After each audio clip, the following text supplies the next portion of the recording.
سلامونه په دې هیله چې ټول به روغ جوړ اوسئ. یو ځل بیا میراج خان سکلز یوټیوب چینل له طرفه په نن ویډیو کې به زه تاسو ته د فری ماینینګ یوه بله بهترینه پروژه در معرفي کوم چې په دې کې موږ تاسو کولی شو چې د کریپټو کرنسي دغه کوین موږ تاسو ماینینګ کړو. ډېره زیاته بهترینه او ښکلې پروژه ده.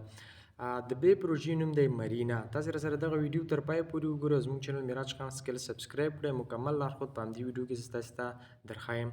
د همدې ویډیو په ډسکرپشن یا په همدې ویډیو په لینک باندې به تاسو کلیک وکړئ او لاندې په ډسکرپشن کې به تاسو ته د دغه اپلیکیشن لینک میلاو شي. ما ورسره لیکلي چې د دې پروژې لینک دا دی. د همدې ویډیو په ډسکرپشن کې به تاسو ته لینک میلاو شي او همدارنګه په لومړي کمنټ کې به هم تاسو ته لینک میلاو شي. یا چې تاسو زما ټلګرام چینل ته راشئ نو په ټلګرام چینل کې به هم تاسو ته د دې لینک چې دی هغه میلاو شي. دا دی سیده.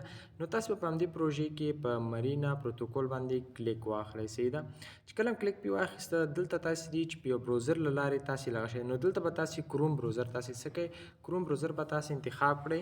چې کله کروم بروزر تاسو انتخاب کړ نو دا به دلته ورکړل شي او اوس به تاسو ته د مرینا پروتوکول کوم اپ چې دا به راخلا شي. دلته به په دې ځای کې ډاونلوډ اپ باندې کلیک واخلئ. سیده ډاونلوډ اپ باندې به تاسو کلیک واخلئ. چې کله ډاونلوډ اپ باندې تاسو کلیک واخیست نو دلته به له دې ځای نه به تاسو انسټال کړئ. اوس تیار ما سره انسټال دی خو تاسو به انسټال کړئ له ځان سره. په اوپن باندې به تاسو کلیک واخلئ. سیده کله چې په اوپن باندې کلیک واخیست ډیر ساده اکاونټ جوړیږي. صرف په ورځ کې یو ځل راځئ کلیک پې کوئ او ستاسو اکاونټ چې دی هغه به فعال وي او تاسو به دغه ټوکن چې دی جمع کیږي. نو تاسو به دلته راشئ په کنټینیو ویت ګوګل اکاونټ باندې به تاسو کلیک واخلئ. صحیح شو. کنټینیو ویت ګوګل اکاونټ باندې به تاسو کلیک واخلئ. کله په دې باندې کلیک واخیست دلته اوس تاسو ته چې د کوم ګوګل اکاونټ لارې تاسو غواړئ اکاونټ جوړ کړئ نو همغه یو اکاونټ بس کوم جیمیل چې لري یا کوم ګوګل اکاونټ چې لري همغه به تاسو کلیک واخلئ. سیده چې کله تاسو په هغې باندې کلیک واخیسته نو دلته اوس موږ تاسو ته بله صفحه چې دی هغه راخلاصېږي. نو لږ انتظار به تاسو ورته وکړئ. کې به تاسو خپل یو نوم ځان ته جوړ کړئ، نیک نیم یو نوم به ځان ته جوړ کړئ. لکه څنګه چې ما ولیکل خان شینواري. سید په ځای کې به تاسو ځان ته نوم ولیکئ. کله چې نوم ولیکئ په نیکسټ باندې به تاسو کلیک واخلئ. بیا په نیکسټ باندې تاسو کلیک واخلئ. په دې ځای کې تاسو سره ریفرال کوډ راځي. تاسو به زما دغه ریفرال کوډ چې استعمال کړئ میراج الدین په غټو حروفو سره ولیکئ یا به اتومات تاسو سره په خپله راشي. که په خپله رانغئ نو تاسو په دغه شکل سره ورته ولیکئ. ګورئ تاسو ته دغه ټول ښکاره کېږي. صحیح ده. په سکرین باندې هم تاسو ته ښکاري. میراج الدین به دغسې تاسو ورته ولیکئ. چې کله ورته ولیکئ ګورئ په دغه شکل به تاسو ریفرال کوډ ځای کې ورته ولیکئ. صحیح شو. نو ډایرکټ تاسو سره راځي او که رانغئ تاسو به په دغه شکل په ټول میراج الدین به په ټول غټو حروفو باندې ولیکئ لکه څنګه چې تاسو ته په سکرین ښکاري لکه څنګه چې بره ما ولیکئ. صحیح شو. ګورئ لیکلي د فرینډز نیک نیم یعنې د چا لخوا تاسو دعوت شوي یاستئ. صحیح ده. انټر انویټیشن کوډ یعنې تاسو کوم انویټیشن کوډ چې تاسو استفاده کوئ نو تاسو ته به ایکسټرا 15% بونس درکول کېږي. صحیح ده. نو ریفرال کوډ دغه زما کوم ریفرال کوډ چې دا لازما وکاروئ. صحیح ده. په نیکسټ باندې به تاسو ورته کلیک واخلئ. چې کله په نیکسټ باندې کلیک تاسو واخیسته نو اوس به زموږ ستاسو هغه اکاونټ چې دی هغه به جوړ شي. صحیح ده. نو بیا په نیکسټ باندې به تاسو ورته کلیک واخلئ. چې کله په نیکسټ باندې تاسو کلیک واخیست نو زموږ ستاسو اکاونټ چې دی هغه جوړ شو. صحیح ده.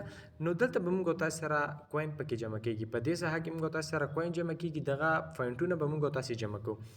هر 4 ساعته کې یا هر ورځ کې تاسو صرف یو ځل راځئ او په دغه برخه باندې تاسو کلیک کوئ. صحیح ده. په همدې برخه باندې تاسو کلیک کوئ په دغه شکل سره او دلته راځئ کلیم په کلیم باندې کلیک کوئ او د خپل کوین کلیم کوئ.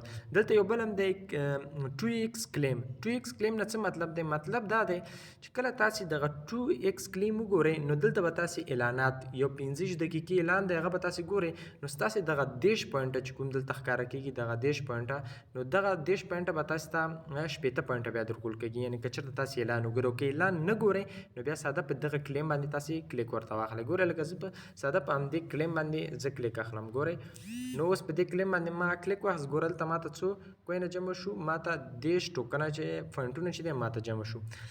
بل پکې مهمه خبره دلته هر ورځ یوه پوښتنه راځي. ګوره ډیلی کوایز هر ورځ یوه پوښتنه راځي. د دې پوښتنې په بدله کې تاسو ته 100 پوینټونه درکول کېږي. تاسو به راشئ په د ډیلی کوایز باندې به تاسو هر ورځ کلیک کوئ. د هر ورځ د هرې نوې پوښتنې ځواب تاسو چیرته ترلاسه کولی شئ؟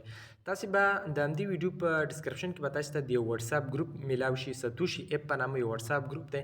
هر ورځ به زه د همدې پوښتنو ځواب پکې اچوم. سکرین شاټ په اخلم داسې به لیکم چې دا پوښتنې ځواب دا دی. صحیح ده. لکه اوس مثال په طور سره د دې پوښتنې ځواب دا دی. صحیح شو. نو هر ورځ به د دې پوښتنې نه به ما سکرین شاټ اخیستی او دغسې به به ځواب ورسره شین ښودلی چې د دې پوښتنې ځواب دا دی. تاسو به راځئ او هر ورځ پوښتنه به ځواب کوئ. هر ورځ تاسو کولی شئ چې همغه وټساپ کوم ګروپ ته په هغې کې دغه پوښتنې پیدا کړئ. صحیح ده. نو د همدې ویډیو په ډسکرپشن او په لومړي کمنټ کې د واتساپ ګروپ لینک هم درته اچوم او د همدې اپلیکیشن لینک هم تاسو ته اچوم. نو په سبمیټ باندې تاسو کلیک واخلئ نو دا ستاسو کومه پوښتنه چې دی دا به ځواب شي. دلته بیا تاسو ته چې دغه پوښتنه چې کومه تاسو ځواب کړه صرف غواړئ دغه 100 پوینټه ترلاسه کړئ او نه که غواړئ چې اعلان وګورئ نو تاسو سره به دغه 100 به ستاسو په 2 کې ضرب شي یعنې 200 پوینټونه به تاسو ته درکړل شي. که چېرته اعلان تاسو وکړ نو تاسو 200 پوینټونه درکړل شي. که اعلان مو نه کړو نو ساده کلیم باندې تاسو کلیک واخلئ. چې کله په ساده کلیم باندې تاسو کلیک واخلئ نو تاسو ته نور پوینټونه هم د پوښتنې درګورئ 130 پوینټونه موږ تاسو ته راکړو. هر ورځ دغه پوښتنې ځواب په واتساپ ګروپ کې تاسو ته ملي. ګورل ته لیکلي یو الریډي ګیټ ټوډے کویز ریوارډ یعنې تاسو نن ورځ دغه پوښتنې ریوارډ ترلاسه کړي. په کې باندې کلیک واخلئ نو ساده کار دی ټول ساده کار دی. دغه دلته تاسو ته کوین جمع کیږي. په دې ځای کې تاسو هر ورځ خپل مایننګ شروع کولی شئ دا وینئ او دلته هر ورځ یوه نوې پوښتنه راځي او د پوښتنې ځواب دپاره تاسو کولی شئ چې هغه زما واتساپ ګروپ ته راشئ او همغه ستوشي اپ په نامه ستوشي اپ افغان په نامه چې کوم واتساپ ګروپ دی په هغې کې به تاسو ته هره ورځ د دې هرې پوښتنې ځواب چې دی میلاویږي.